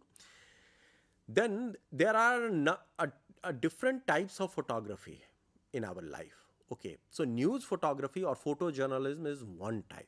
So here you are supposed to click 2 pictures which have news value. So it's not a product photography, it's not a monument photography or portrait photography, that kind of thing. It's a photojournalism. This exercise is linked with the photojournalism. So you need to click pictures which has news value. That is important. Okay, click that picture, take the printout, attach with the folder, and also write the soft copies of these 2 photographs in a CD or DVD or pen drive or in any storage device. Okay. Then the 13 is database news report. Use any data set provided by the government or well-known international or national organizations. Also include minimum 1 data visualization in this report. So we have one dedicated unit on data journalism. Okay. So you need to write a database news report. You need to create a data visualization. You can create data visualization with the help of computer. Take the printout of that data visualization, that may be chart, table or infographics, and attach it with your news, written news copy. Okay. And then the 14th is design and print the front page of a lab journal, tabloid size. Provide the soft copy in a CD, DVD or pen drive or in any storage device. So here you need to design a front page of a lab journal. Lab journal means the journal you are publishing or you are designing for the laboratory purpose, for the practical purpose, for the academic purpose. Okay, it's not actual journal. So tabloid size you must know, and you have to design the front page in the tabloid size, and you should take the printout of this front page, attach it with your production portfolio, and the soft copy should be written in the same CD where you have written CD, DVD or pen drive, where you have written the 2 photographs. Okay. Then the last item is design 5 pages, 1 home page and 4 other pages of a news website. 4 other pages may be based on sports, national, international entertainment, business, city, opinion, etc. The learners may use the above mentioned content, item number 1 to 13, in web pages. Enclose the printouts of your web pages and also provide soft copy in a CD, DVD, pen drive or anything. So you have to design 5 pages. First will be the home page, and there may be the other pages. It may be on sports or international or entertainment or lifestyle. So that type of pages should be there. So we have discussed how to design, how to create web pages in our course, that is MJM023, that is broadcast and online journalism. Okay. So create those pages. Take the print out of those pages, attach it with your production portfolio, and the soft copies of those pages should be, saved in the same CD or DVD or pen drive where you saved, the 2 photographs, then the soft copy of lab journal, front page of the lab journal, and the web pages also. Okay. So all these activities, 15 activities you need to complete, and there are some important information for you while completing this production portfolio. All news reports, features and interview of the production portfolio will be written by hand. It should not be typed. It should be handwritten. So all the written work should be handwritten, because in assignments also you know that you need to submit assignments that should be in your own handwriting. That is important. So don't type these news reports or any written work. Okay. So all the written work should be handwritten. Then production portfolio can be prepared in English or Hindi. You can use both the languages, English or Hindi, to prepare your production portfolio. Then data visualization for item number 13 will be generated with the help of computer, and their printout should be attached with the handwritten database news report. Compile all the items in a folder and mention your details: name, enrollment number, program code, course code, email ID, phone number and address on the front page. So one important thing is that all the written work should be handwritten. Second, you can prepare your production portfolio in both the languages, English as well as Hindi. Third is that all the written work or all the printouts you need to compile into a folder, okay, and all the soft copies wherever mentioned it, okay, you should write in one CD, DVD or pen drive, okay, and attach that CD, DVD or pen drive with your production portfolio. Mention all your details on your CD, DVD also, as well as on your front page of your production portfolio also. Name, enrollment number, program, study center code, regional center code, everything, email ID, phone number, everything should be mentioned on that. And then submit it to your study center. That is important. Go to your study center and submit it to your study center. Because in this production portfolio, you have, basically two type of evaluation. First is the 70 marks will be given on the production portfolio, and one Viva Voce will be also organized for 30 marks. And that Viva Voce will be based on your production portfolio only. So 70 marks for production portfolio, 30 marks the Viva based on that production portfolio. Total 100 marks are assigned to this, practical course. And the passing marks is 40. So you need minimum 40 marks to complete this course successfully. So two types of evaluation: 70 marks for production portfolio, 30 marks for Viva, total marks 100. 40% is required for completion of this, a practical course. That is important. Then the maximum period is within you have program. If you are in PGGMC, you have 2 years maximum period and 3 years maximum period. And if you are in MAGMC, you have 4 years to complete this program. So this practical course should also be completed within that maximum period.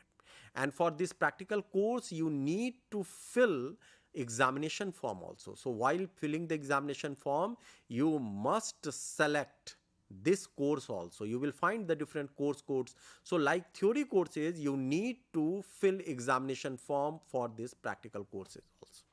So in this session, we discussed about the MJML020, that is practical print and online, in detail.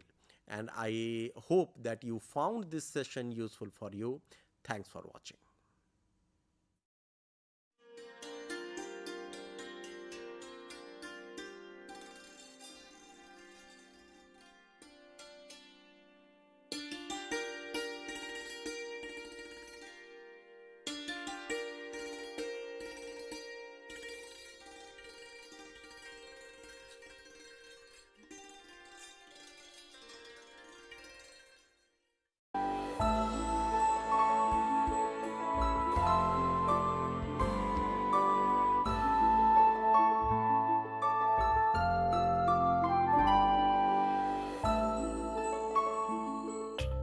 We all use honey in our everyday life. Normally we buy honey from market, but we don't know the quality of the honey. So we can judge the quality of the honey, whether it is pure or it is adulterated with sugar solution.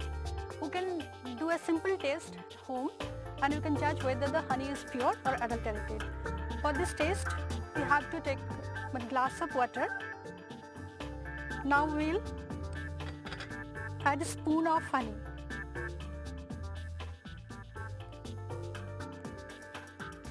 Here you can see the honey is going to the bottom and it is not getting dissolved in the water. So this is pure honey.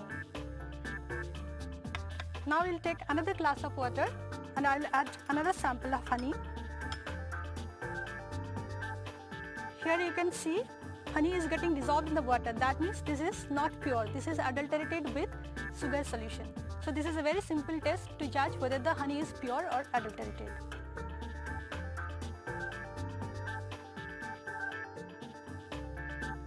We all use sugar daily, but we don't know the quality of the sugar, whether it is pure or it is adulterated with chalk powder or something like that. So we can do a simple test at home and you can see whether it is pure or not. So for this test, we need a glass of water. I'll put sugar powder in a glass of water and mix it well. If there is no sediment, if the solution is clear, then we know that this is a pure sugar sample. So here you can see the clear solution. That means the sugar is pure. Now we'll take another glass of water and we'll put another sample. Now you can see the sugar is not getting dissolved. That means there is impurity. The sugar is adulterated with chalk powder. You can see the turbidity. The solution is not clear. And if we keep it for some time, the chalk powder will settle down at the bottom. So we can see the sediment. So this is the difference between the pure sugar and the sugar adulterated with chalk powder.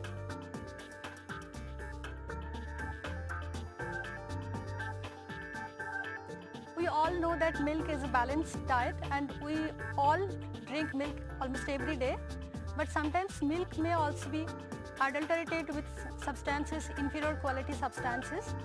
So now in market synthetic milk is also available. For preparation of synthetic milk, sometimes detergent is used. So milk is adulterated with detergent. We can do a simple test and we can see whether the milk is pure or adulterated with detergent. So for this test, we need a test tube. I've taken milk sample in a test tube and we'll shake it. Here you can see there is no froth. That means the milk is pure. So there is no detergent in milk, that's why it is pure. Now we'll take another test tube and we have taken milk solution, milk sample here and we'll shake it. You can see there is formation of froth. That means the milk is adulterated with detergent. That's why the formation of froth. So you can see the difference between two samples. Left one is pure milk and the right one is adulterated milk with detergent.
नमस्ते। मैं योगाचार्य अशोक। आज मैं आपके सामने CPY programme के बारे में संपूर्ण जानकारी के लिए मैं आया हूँ। और देखिए, CPY जो प्रोग्राम है वो सर्टिफिकेट प्रोग्राम इन योगा, ये इग्नू के द्वारा एक 6 मंथ का सर्टिफिकेट प्रोग्राम है जो इंदिरा गांधी राष्ट्रीय मुक्त विश्वविद्यालय के द्वारा जुलाई 2019 से प्रारंभ किया गया है। इस कोर्स को करने वाले के लिए जो योग्यता बताई गई है वो है 12वीं पास होनी चाहिए किसी भी सब्जेक्ट से। और इस सर्टिफिकेट प्रोग्राम को भाषा जो रखा गया है वो अंग्रेजी, इसमें आपके जितने भी मैटर है वो सारे अंग्रेजी में आपको मिलेंगे। भारत के अलग अलग राज्यों में इस प्रोग्राम को कराया जा रहा है। दिल्ली, देहरादून, उड़ीसा, बेंगलोर, और ये 6 मंथ का प्रोग्राम है। यदि कोई विद्यार्थी किसी भी कारणवश 6 मंथ में पूरा नहीं कर पाते हैं तो उन विद्यार्थियों को ये कम से कम 2 साल में इसको पूरा करना है। यदि इस सर्टिफिकेट प्रोग्राम का फीस के विषय में बात करें तो इसका अभी 5000 फीस रखा गया है जो एक नॉर्मल फीस है। और कोर्स करने के बाद यदि आप जब सर्टिफिकेट कोर्स कर लेते हैं तो उसके बाद में आप योगा थेरेपिस्ट, योगा इंस्ट्रक्टर बन सकते हैं और अपना धन उपार्जन भी कर सकते हैं, अपना फ्यूचर भी बना सकते हैं। और सबसे बड़ी जो बात है वो है कि आप जब योग का सर्टिफिकेट कोर्स करेंगे तो आप अपने जो लाइफ स्टाइल डिजीज़ है उससे आप बच सकते हैं। और योग जीवन जीने की कला है। योग आप जो छोटे छोटे अभ्यास हैं इनको करके, अपने आसन करके, प्राणायाम करके अपने लाइफ स्टाइल रोगों से आप बच सकते हैं। तो कुछ लोग तो योग इसलिए कर रहे हैं कि अपना कैरियर को बनाने के लिए, कुछ लोग योग इसलिए करते हैं कि अपने जीवन को सुधारे, अपने लाइफ स्टाइल को ठीक करें। और देखिए, जो विद्यार्थी योग का सर्टिफिकेट कोर्स करना चाहते हैं, इग्नू के साइड में जाइए और वहाँ आप ऑनलाइन फॉर्म भरिए, एडमिशन कराइए। और ये ऑनलाइन प्रैक्टिकल भी होते हैं और इसके 12 दिन के इसके प्रैक्टिकल क्लास होते हैं। शनिवार और रविवार 2 दिन इसके क्लास लगते हैं। प्रैक्टिकल जो होते हैं वो 12 दिन के लिए होते हैं और जिसमें आपको आसन, प्राणायाम, मुद्रा, बंद, इनका आपको अभ्यास कराया जाता है। और यदि आप बात करें कि इसमें कितना कितना पेपर होते हैं, तो जो इसमें पेपर होते हैं वो है 3 एक होते हैं प्रैक्टिकल के और 2 होते हैं थ्योरी के पेपर। जो हमारे थ्योरी के पेपर होते हैं, ये पेपर हमारे, देखिए मैं आपको दिखाऊंगा। ये देखिए, ये 001 ये हमारे फर्स्ट पेपर हैं। ये 100 नंबर के होते हैं और इसमें आपको बहुत सारे चीज़, जैसे इसके अंदर जो है जो किस तरह के पढ़ाई आपको करने होते हैं, तो इसमें आपको ध्यान, योग के परिभाषा, अर्थ कि योग किस चीज़ से मिलके बने हुए हैं, योग की उत्पत्ति कैसे हुई है, योग का इतिहास क्या है, योग की अलग अलग धारणाएं हैं जैसे ज्ञान योग, भक्ति योग, कर्म योग। यूनिट यदि आप 4 में पढ़ेंगे तो योग के उद्देश्य से, योग में अलग अलग भ्रांतियां हैं, आप उसके विषय में पढ़ेंगे। योग के प्रकृति, योग के सिद्धांत क्या हैं। और यूनिट 5 में आप पढ़ेंगे श्रीमद् भागवत गीता में योग को लेकर क्या उपदेश दिए हैं योगीराज श्री कृष्ण, आप इसके विषय में पढ़ेंगे। यूनिट 6 में आप पढ़ेंगे उपनिषद के परिचय, जो हमारे उपनिषद है, जो 11 उपनिषद है, ईश, केन, कट, प्रश्न, मंडुक, मांडुक्य, ऐतरेय, तैतरेय, शतपथ, शाम, गोपद, इस तरह के उपनिषद के विषय में आप थोड़ी थोड़ी आपको जानकारी मिलेंगी ये सर्टिफिकेट प्रोग्राम में। इसका सिलेबस इतना अच्छा बनाया गया है कि यदि कोई विद्यार्थी इस सिलेबस को पढ़ लेता है तो उसके योग में बहुत अच्छी तो नहीं, पर इतनी पकड़ हो जाती है कि वो आगे चल के वो डिप्लोमा करे या एमए करे तो बहुत ही अच्छा अपना करियर बना सकता है। यूनिट 7 में आप पढ़ेंगे पतंजलि सूत्र के विषय में। और पतंजलि जो है, महर्षि पतंजलि, ये योग दर्शन लिखे हैं जिनका 4 अध्याय है, 4 पाद है, और इसमें 195 सूत्र हैं जिसमें योग के विषय में बताए गए हैं कि योग चित्त वृत्ति निरोधा, योग की परिभाषा क्या है, योग के माध्यम से कैसे अपने आप मन को स्वस्थ कर सकते हैं, योग अष्टांग योग के विषय में इसमें चर्चा है, समाधि क्या है, क्रिया योग क्या है। तो आप इस तरह से भिन्न भिन्न आप चीज़ को पढ़ने का आपको मौका मिलेगा। हठ योग प्रदीपिका, यूनिट 8 में आप हठ योग प्रदीपिका पढ़ेंगे जिसमें आप आसन, प्राणायाम, मुद्रा और बंध, इसके विषय में आपको जानकारी मिलेंगे।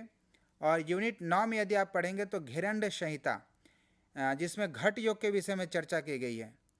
घट योग शरीर के जो शरीर को यहाँ पर घट कहा गया है शरीर की शुद्धि क्रिया के लिए। तो आप शरीर की शुद्धि क्रिया कैसे कर सकते हैं, यह आपके घेरंड संहिता में बताया गया है। यदि आप यूनिट 10 पढ़ेंगे, जो अभी मैं 001 जो आपको मैंने जो बुक दिखाया, इसमें आप पढ़ेंगे महर्षि पतंजलि के विषय में कि जो महर्षि पतंजलि हुए जिन्होंने बहुत सारे योग फैला हुआ था उसको उन्होंने एक जगह सूत्रबद्ध किए हैं। तो महर्षि पतंजलि, आदि शंकराचार्य, इनके आप जीवनी के विषय में पढ़ेंगे। गुरु गोरखनाथ, योगी श्यामचरण लहरी। और यूनिट 12 में आप पढ़ेंगे महर्षि दयानंद सरस्वती, जो उपासना योग के निर्माता हम कह सकते हैं। स्वामी विवेकानंद के विषय में आप पढ़ने को आपको मौका मिलेगा। तो आप देखते हैं कि कितना 6 मंथ के सर्टिफिकेट कोर्स में कितने अच्छे अच्छे चीज़ आपको पढ़ने को मिलेंगे। यूनिट यदि आप 14 में पढ़ेंगे तो इसमें चित्त भूमि के विषय में आप पढ़ेंगे कि चित्त क्या है, मन क्या है, और चित्त वृत्ति निरोधा, कि आप मन को किस तरह से आप रोक सकते हैं, इसके विषय में आप पढ़ेंगे। अभ्यास वैराग्य के विषय में आप पढ़ेंगे। चित्त प्रसादन के विषय में आप पढ़ेंगे। पंच क्लेश के विषय में आप पढ़ेंगे कि जो 5 क्लेश है हमारे, जिससे हमारे विकृतियाँ आती है, तो इसके विषय में आप पढ़ेंगे। तो ये है 001 जो आपके फर्स्ट पेपर होंगे, जो आपके थ्योरी के, और इसमें 100 नंबर के पेपर होंगे, और जिसमें से आपको 50 आपके पासिंग मार्क हैं, तो आप ये कर सकते हैं। और इसके बाद आपको जो दूसरे जो थ्योरी के जो पेपर हैं वो हैं आपके 002।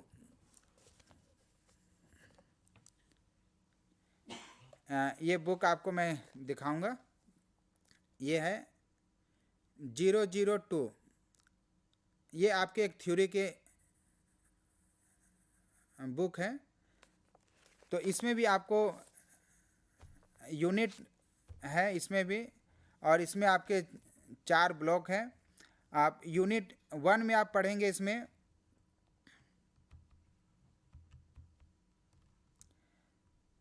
मैं आपको पीपीटी के माध्यम दिखा रहा हूँ। यूनिट 1 में आप पढ़ेंगे कि सेल क्या है, टिश्यू क्या है। इसमें आप पढ़ेंगे पाचन तंत्र के विषय में। आप इसमें पढ़ेंगे श्वसन तंत्र के विषय में। यूनिट 3 में आप पढ़ेंगे अंतःस्रावी ग्रंथि, जो हमारे हार्मोन्स हैं वो कैसे काम करते हैं।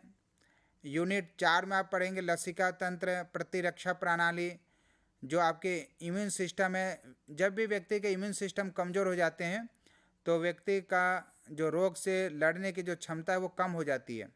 तो ये आपको पढ़ने को मिलेंगे। और यदि आप यूनिट 5 की बात करें तो इसमें आपको पंचकोश की अवधारणाएं, जो हमारे 5 कोश हैं, अन्नमय कोश, प्राणमय कोश, विज्ञानमय कोश, आनंदमय कोश, इन जो हमारे शरीर के जो 5 लेयर है इसके विषय में आपको पढ़ने को मिलेंगे। पंच महाभूत, जो हमारे जो शरीर है ये 5 महाभूतों से मिलकर बने हैं, अग्नि, वायु, आकाश, जल और पृथ्वी। तो इन 5 तत्वों के विषय में आपको पढ़ने का मौका मिलेगा। और यूनिट 6 में आपको पढ़ने को मिलेगा 7 चक्र, जो मूलाधार चक्र है, स्वादिष्ठान, मणिपुर चक्र, अनाहत चक्र, विशुद्धि चक्र, सहस्त्रार चक्र, जो आपके बहुत ही अच्छा सब्जेक्ट है। इसके अंदर जो इसको सिलेबस बनाए बहुत ही अनुभवी जो विद्वान लोगों के द्वारा ये बनाया गया सिलेबस है। प्राण जो है हमारे जो 5 प्राण है, प्राण, अपान, व्यान, उदान और समान, इसको आपको पढ़ने का मौका मिलेगा। जो नाद होते हैं, नाड़ी होते हैं, जो ईड़ा, पिंगला, सुषुम्ना, और जो कंध है जहाँ से इसका निर्माण होता है, जहाँ से इसकी शुरुआत होती है, इसके विषय में आपको पढ़ने को मिलेंगे। यूनिट 7 में आपको स्वास्थ्य योग के द्वारा कैसे आप अपने आप को हेल्दी रख सकते हैं ये भी आपको पढ़ने को मिलेंगे। यूनिट 8 में आप पढ़ेंगे त्रिदोष, जो हमारे 3 गुण होते हैं, सतोगुण, रजोगुण, तमोगुण, और त्रिदोष होते हैं वात, पित्त और कफ। इन तीनों के विषय में आपको पढ़ने को मिलेंगे, क्योंकि जब भी व्यक्ति का वात, पित्त, कफ तीनों बिगड़ते हैं तो व्यक्ति रोगी होता है, अस्वस्थ होता है। तो ये सारे चीज़ आपको यहाँ पे पढ़ने को मिलेंगे। ये केवल ये आपके CPY जो प्रोग्राम है, जो सर्टिफिकेट कोर्स है, और इसको पढ़ाने वाले जो टीचर हैं, जो शिक्षा के बहुत ही अनुभवी हैं। और यूनिट 9 में आप पढ़ेंगे मानव विज्ञान के विषय में।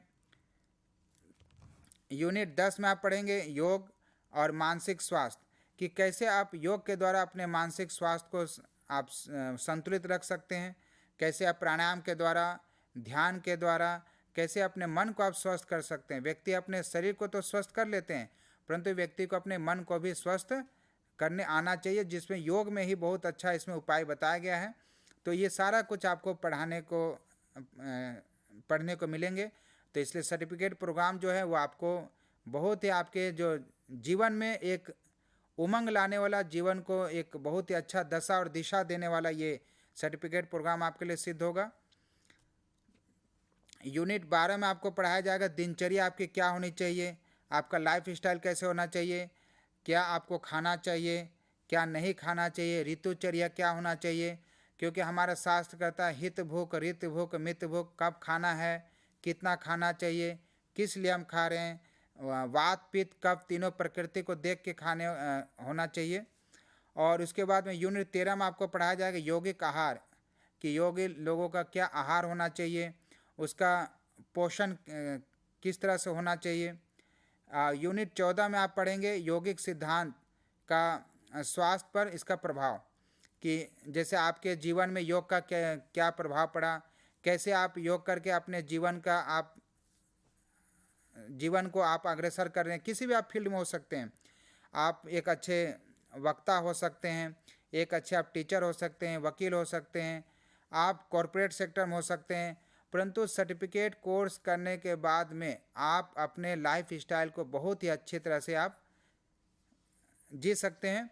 और ये ऑनलाइन भी आप कर सकते हैं इसको। आप सबसे बड़ी यही दूरस्थ शिक्षा है, तो आप इसमें एडमिशन लें, वेबसाइट में जाएं और ऑनलाइन रजिस्ट्रेशन कराएं और सर्टिफिकेट प्रोग्राम करें। और इसके बाद में आपको एक और बुक जो है वो है आपके प्रैक्टिकल के। देखिए इसमें आपको कुछ प्रैक्टिकल है जिसमें आपको आसन के विषय में बताए जाएंगे। ये है 001। इसमें आपके क्रिया, योग, आसन, प्राणायाम कि किस आसन को कैसे करना है, किस प्राणायाम को कैसे करना है, इसके विषय में आपको इसमें बताए जाएंगे।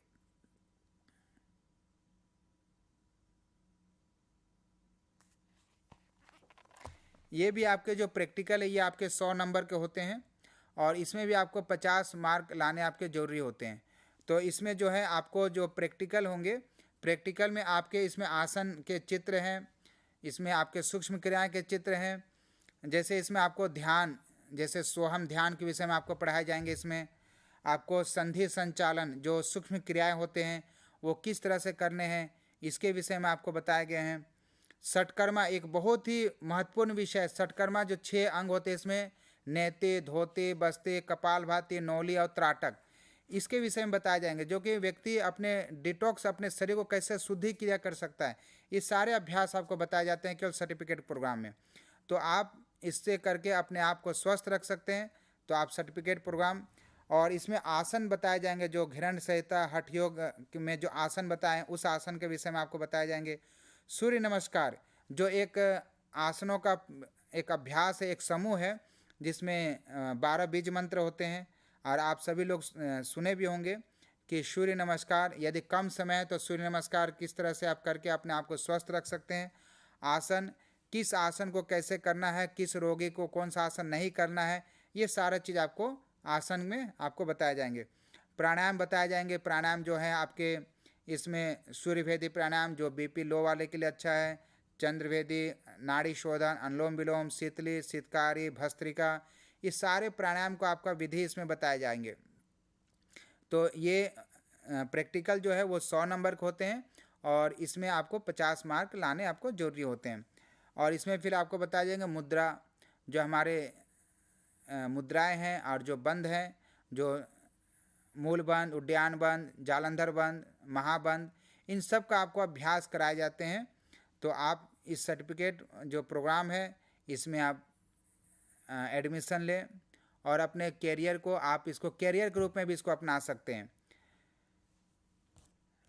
और इसके बाद में आता है आपके पास एक और बुक है, ये है लॉग बुक।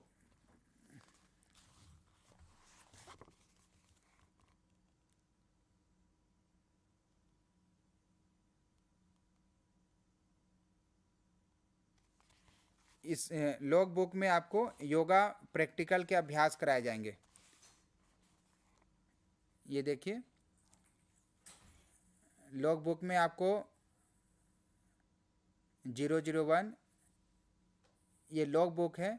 इसमें आपके पिक्चर, आपको आसन जो आप अपने प्रैक्टिकल में जो आसन सीखे हैं उस आसन के पिक्चर को कटिंग करके और उसमें लगाने हैं, और इसमें आपको आसन के विधि लिखने हैं कि इसके विधि कैसे आसन को आपको करना है, इस आसन के प्रिकॉशन क्या है, सावधानी क्या है। इसमें आसन के पिक्चर आप स्वयं अपने आसन करते हुए खुद का भी पिक्चर लेकर उसको कटिंग करके आप लगाइए, और फिर इस आसन के आपको लाभ, और इसमें कई सारे आसनों में मतभेद भी हो जाते हैं, उनको भी आपको लिखने हैं। तो इस तरह से जब आप प्रैक्टिकल लॉग बुक आप लिखेंगे तो ये जो लॉग बुक होते हैं ये आपके 10 नंबर के होते हैं। तो लॉग बुक को आप जितना सुंदर बनाएंगे उतना आप अच्छा आपको नंबर प्राप्त होंगे। तो ये जो प्रोग्राम है, जो CPY प्रोग्राम है, ये जो प्रोग्राम हो रहे हैं, ये जो डिपार्टमेंट है, ये हेल्थ, जो स्कूल ऑफ हेल्थ साइंस, आप जब साइड में जाएंगे तो आप इग्नू के जब साइड में जाएंगे तो वहाँ पर आपको जो डिपार्टमेंट है वो है स्कूल ऑफ हेल्थ साइंस। इस डिपार्टमेंट के तहत ये CPY प्रोग्राम हो रहे हैं। तो आप इस डिपार्टमेंट में जाकर और फिर इस प्रोग्राम को आप निकालिए ऑनलाइन आप फॉर्म भरेंगे, और फिर आप इसमें एडमिशन लीजिए, और एडमिशन लेकर और फिर आप जैसे इसमें आप मेल कीजिए और आपको पूरा कोऑर्डिनेट किया जाएगा। कोई भी जानकारी चाहिए तो आप मेल कीजिए, आप हमसे भी पूछ सकते हैं। आप इसमें जो भी जानकारी लेना है आप डिपार्टमेंट में कॉल करें अपना। और जब ये सर्टिफिकेट प्रोग्राम आपका हो जाता है तो क्योंकि ये आप जॉब करते हुए, आप अपनी पढ़ाई करते हुए, इस तरह से भी आप इस सर्टिफिकेट प्रोग्राम को कर सकते हैं। इसके बाद में जब सर्टिफिकेट प्रोग्राम हो गया आपका जो 6 मंथ का है, इसके बाद आप डिप्लोमा कर ले 1 साल का, और डिप्लोमा के बाद में फिर आप एक गवर्नमेंट जॉब के लिए आप अवेलेबल हो जाते हैं। आप इसके बाद गवर्नमेंट जॉब में अप्लाई कर सकते हैं। और योग में और भी ज़्यादा उन्नति करना है आपको तो आप MA कर सकते हैं। MA आपके 2 साल के होते हैं, और MA के बाद में फिर आप और भी अगर आपको इसमें रिसर्च करना है तो आप इसमें PhD कर सकते हैं, जो आप अपने एक टॉपिक के ऊपर आप अपना रिसर्च कर सकते हैं। तो बहुत ही अच्छा इसका कैरियर है। अभी आप इस सर्टिफिकेट प्रोग्राम करके आप किसी जो बीमार हैं, अस्वस्थ हैं, उनको आप योग सिखा सकते हैं। आप प्राइवेट क्लास ले सकते हैं, और यदि आप डिप्लोमा कर लेते हैं तो आपके पास और भी अनुभव बढ़ जाता है, और एमए कर लेते हैं तो आप इस लेवल पर हो जाते हैं कि आप कम से कम अपना एक सेंटर खोल सकते हैं। और इसके बाद स्कूलों में भी अप्लाई कर सकते हैं, आप प्राइवेट स्कूलों में अप्लाई कर सकते हैं। कुछ गवर्नमेंट भी इसके वैकेंसी निकालते हैं। और यदि आप पीएचडी कर लेते हैं तो फिर आप यूनिवर्सिटी में लेक्चरर, प्रोफेसर के लिए आप लेक्चरर जब हो जाते हैं तो आप, तो इस तरह से आप इसको एक कैरियर के रूप में अपना सकते हैं। इसका अभी इतना देखिए, जब अंतर्राष्ट्रीय योग दिवस जब प्रारंभ हुआ 2015 में मोदी जी के द्वारा, तो इसके बाद में इसका जो कैरियर है वो और भी ज़्यादा बड़ा हो गया है। आज के समय में कॉरपोरेट सेक्टर में भी, स्कूल में, स्पोर्ट्स जो खिलाड़ी लोग हैं वो लोग भी इसको अपना रहे हैं। जो एक बिजनेसमैन है वो भी अपना रहे हैं। जो हाउसवाइफ हैं वो भी अपने आप को स्वस्थ रखने के लिए योग को सीख रहे हैं। तो यदि आप अपने आप को स्वस्थ रखना चाहते हैं तो योग को आप सीखने के साथ साथ यदि एक सर्टिफिकेट कोर्स कर लेते हैं तो ये आपके लिए बेहतर है। तो मैं तो ये कहूँगा आपको कि आप सर्टिफिकेट प्रोग्राम में एडमिशन लें और इसको अपने कैरियर का हिस्सा बनाएं, क्योंकि इसमें शरीर भी स्वस्थ आपका रहेगा और आप धन उपार्जन भी कर सकते हैं। और शरीर, देखिए हमारे शास्त्रों में कहा गया है, शरीर माध्यम खलु धर्म साधनम। शरीर एक ऐसा माध्यम है जिसके द्वारा व्यक्ति अपने शरीर जीवन के हर चीज़ को साध सकता है। धर्म, अर्थ, काम और मोक्ष, इन चारों चीज़ों को प्राप्त करने के लिए व्यक्ति शरीर का स्वस्थ होना बहुत ही ज़रूरी है। तो इसीलिए योग को अपने जीवन का अंग बनाएं।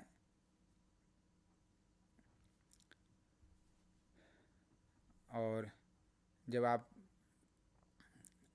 योग अपनाएंगे तो आप भी स्वस्थ रहेंगे, आपके परिवार में भी स्वस्थ रहेंगे। ये सारा चीज़ आपके जब आप स्वयं भी स्वस्थ रहेंगे, परिवार भी स्वस्थ रहेगा, तो इससे आपके समाज में भी स्वास्थ्य के जो समाज भी, हम एक अच्छे समाज के निर्माण कर सकते हैं।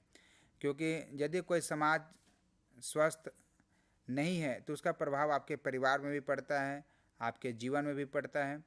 तो मैं खुद भी जब मैं योग से जुड़ा, क्योंकि मेरी जो प्रारंभिक शिक्षा हुई है वो गुरुकुल में हुई है, और जब मैं योग से जुड़ा तो मेरा एक अपना व्यवहार में भी परिवर्तन आपको मिलेंगे। लाइफ स्टाइल भी आपके बदल जाते हैं, आपके आचरण भी बदल जाते हैं। योग को देखिए जीवन में अपनाना है आपको, केवल योग सर्टिफिकेट ही नहीं है। योग डिग्री तो आपको लेंगे, पर डिग्री के साथ साथ योग से आपको योग से जुड़ना है। तो आज अंतर्राष्ट्रीय योग दिवस जो अभी 22 में आने वाले हैं कुछ दिन बाद, तो आप अंतर्राष्ट्रीय योग दिवस में आप जरूर सम्मिलित हों और योग को जन जन तक पहुंचाएं, क्योंकि योग जो है वो जीवन जीने की कला है। तो आप सभी को नमस्ते और बहुत सारे शुभकामनाएं। आप इस सर्टिफिकेट प्रोग्राम को करें और अपने आप को, अपने कैरियर को अच्छा बनाएं। मेरी बहुत सारी शुभकामनाएं। ओम नमस्ते।